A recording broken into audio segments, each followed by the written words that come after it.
नमस्कार आदाब दोस्तों। तो चलिए आज हम फिर लाए हैं देश दुनिया की तमाम छोटी बड़ी ब्रेकिंग न्यूज़। तो खबरों को स्टार्ट करने से पहले आपसे छोटी सी रिक्वेस्ट है दोस्तों, अगर चैनल पे नए हैं तो चैनल को सब्सक्राइब करें, नोटिफिकेशन को ऑन करें और वीडियो को लाइक करें, अपने दोस्तों के साथ ज़्यादा से ज़्यादा शेयर करें। तो आज की सबसे पहली और बड़ी खबर में बताएंगे दोस्तों, कांग्रेस अध्यक्ष सोनिया गांधी बहुत जल्द कांग्रेस कार्य समिति की बैठक बुलाएंगी, जिसमें 5 राज्यों में हुई पार्टी चुनाव हार पर एक व्यापक मंथन किया जाएगा। कांग्रेस महासचिव रणदीप सिंह सुरजेवाला ने यह जानकारी दी।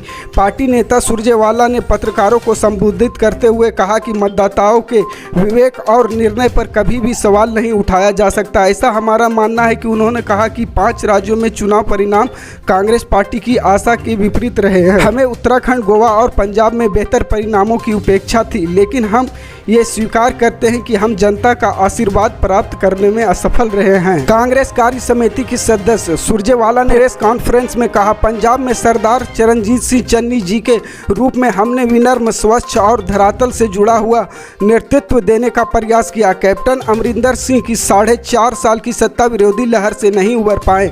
जनता ने बदलाव के लिए मतदान किया। हमने जनता के इस जनादेश को स्वीकार करते हैं और आम आदमी पार्टी के भगवंत मान और अरविंद केजरीवाल को मुबारकबाद देते हैं। भिवानी पहुंचे हरियाणा की डिप्टी सीएम दुष्यंत चौटाला ने 5 राज्यों के नतीजों पर कहा कि देश की जनता एनडीए गठबंधन के कामों पर मुहर लगाए हुए कांग्रेस का विकल्प चुन लिया है। उन्होंने पंजाब में जीत पर आपकी टीम को बधाई दी और दिग्गजों की हार पर कहा कि ऐसा बदलाव हरियाणा में 2.5 साल पहले हो चुका है। बता दें कि उप मुख्यमंत्री दुष्यंत चौटाला CBLU में आयोजित 4 दिवसीय ऑल इंडिया इंटर यूनिवर्सिटी कुश्ती दंगल के समापन पर बतौर मुख्य अतिथि पहुंचे थे। इस दौरान यूनिवर्सिटी के बाहर मेडिकल कॉलेज की मांग को लेकर महीनों धरने पर बैठे ग्रामीणों ने दुष्यंत चौटाला के धरने पर बुलाया और उनके न आने पर गाड़ी के आगे बैठकर विरोध जताया तो माहौल तनावपूर्ण हो गया, जिसके बाद पुलिस ने ग्रामीणों को धकेल कर खदेड़ा। जाते समय भी ग्रामीणों ने दुष्यंत के विरोध में नारेबाजी कर काले झंडे दिखाए। इस दौरान मीडिया से रूबरू हुए उप मुख्यमंत्री दुष्यंत चौटाला ने 5 राज्यों के चुनावी नतीजों पर बड़ा बयान दिया। उन्होंने कहा कि लोगों ने अब कांग्रेस का विकल्प चुन लिया है। उन्होंने कहा कि जीते एनडीए के जनहित में किए कामों की जीत है। साथ ही उन्होंने पंजाब में जीत आम आदमी पार्टी को बधाई दी। दिग्गजों की हार पर दुष्यंत चौटाला ने कहा कि अब लोग परंपरागत नेताओं को छोड़ काम करने वाले नेताओं को चुनने लगे।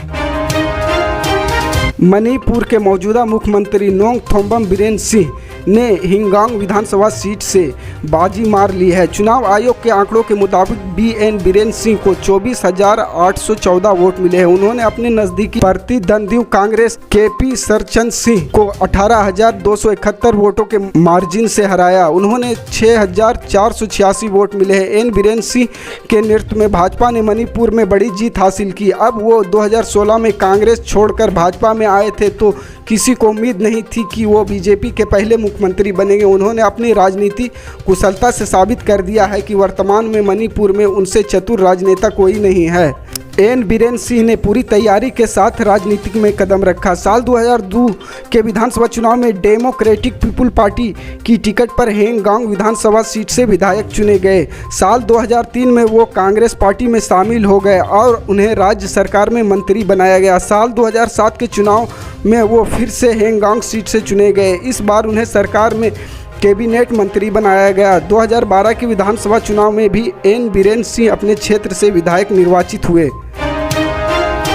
पंजाब विधानसभा चुनाव में आम आदमी पार्टी ने बड़ी जीत दर्ज की है। जब पंजाब चुनाव के शुरुआती रुझान आपके पक्ष में आना शुरू हुए तो ट्विटर और फेसबुक पर यूक्रेन के राष्ट्रपति ट्रेंड होने लगे। दरअसल सोशल मीडिया यूजर्स आम आदमी पार्टी के सीएम फेस भगवंत मान की तुलना से करने लगे। ऐसा इसलिए क्योंकि जेलेंस्की की भगवंत मान की तरह कभी कॉमेडियन थे।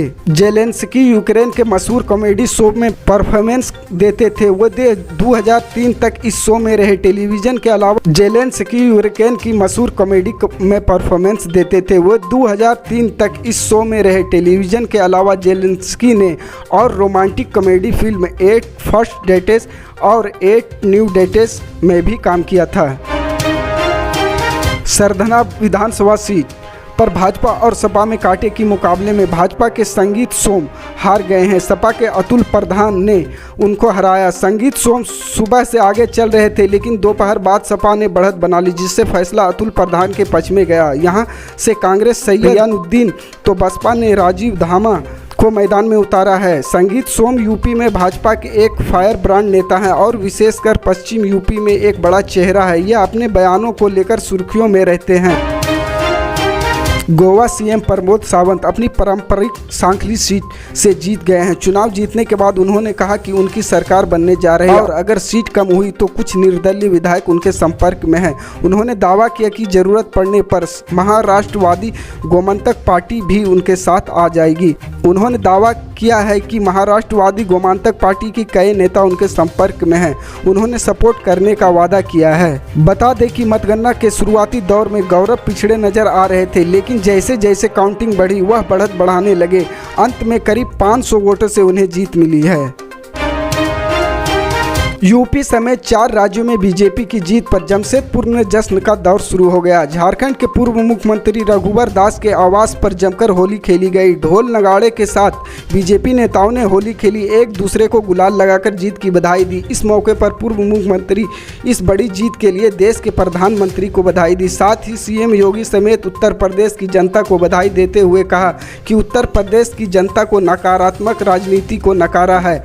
4 राज्यों की जातिवाद संप्रदाय वाद के खिलाफ जनता को वोट किया है।